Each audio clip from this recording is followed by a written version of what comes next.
One thing that discipline definitely does help you with is it helps you get things done. And when you get things done, when you actually do things, you have more success.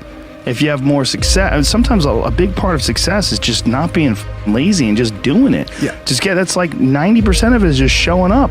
Get there and start working. Like, you're not going to feel perfect every day. If I only worked out when I felt good, I'd be a fat because there's a lot of days I don't want to do it. It's pretty much the same with everybody that actually gets good at something. There's got to be those days you push through.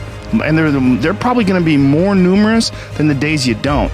And so the benefit of discipline in my eyes has always been that through discipline, I get things done.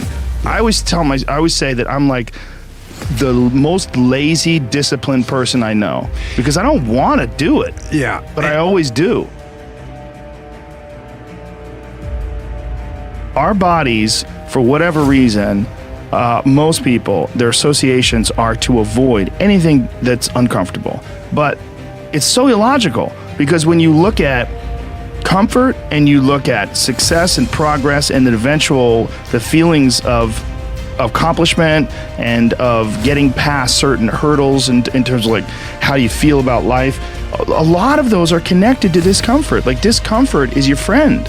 It really is. Like, discomfort and not being happy and content with certain situations in life or certain feelings in life, they're massive motivators, and they're amazing at facilitating change.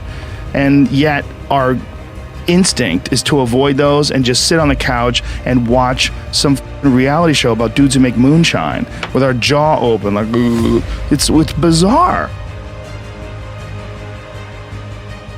A lot of artists and comics, I bet musicians as well, but writers for sure. One of the big problems is sitting down and doing the work. Mm-hmm. And you gotta, and Pressfield talks about that in the most concise and beautiful way. And he labels it like an enemy. He calls it resistance. Mm-hmm. And that you have to sit down, you have to overcome resistance, and that the pro goes to work. And it doesn't matter if you're sick, doesn't matter if you have kids, it doesn't matter what, you're a pro and you go to work. It puts it in your head that this is what I do.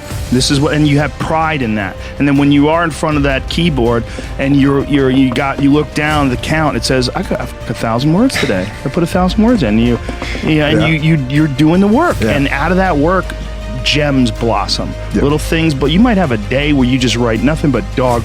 So what? Show up again tomorrow. And tomorrow out of that dog, the flower will emerge. You never know. And that's the only way to develop real, like, to really develop your potential 100% in anything. If I look back on anything I've ever done, mistakes I've ever made, paths that something that I put out that I didn't quite, maybe I just waited 3 months before I released that, or maybe I should have, re-edited that blog post a couple more times before I put it online, or those things drive me crazy. But things that I've done have driven me crazy, but yelling at someone I didn't have to yell at them for, whatever. But the most important thing is always for all people to recognize that you're not who you were a year ago. You're not who you were 5 years ago. You're not who you were last week. You're who you are now, and this is the only you have control over. So you gotta regulate how much you dwell on regrets of the past. You really gotta be careful, because it's good to have a little. Because my regrets, whether it's things of professional nature or the very few regrets friendship-wise, which is one thing that makes me very happy. But there's life is strange. There's a lot going on. There's a lot of factors happening in life. But for sure, who I am now wouldn't have ever happened if I didn't fuck up. If I didn't make those mistakes, I wouldn't have understand the importance of friendship and kindness. And if I hadn't been cruel at some point in my life, or someone hadn't been cruel to me, I wouldn't understand the beauty of love. I wouldn't understand the full range of it, because I hadn't felt the sting. If nobody ever punches you in the face, you don't really appreciate safety. Because a lot of people don't even understand what safety is. You could tell, we're safe, but you are so not safe at any moment.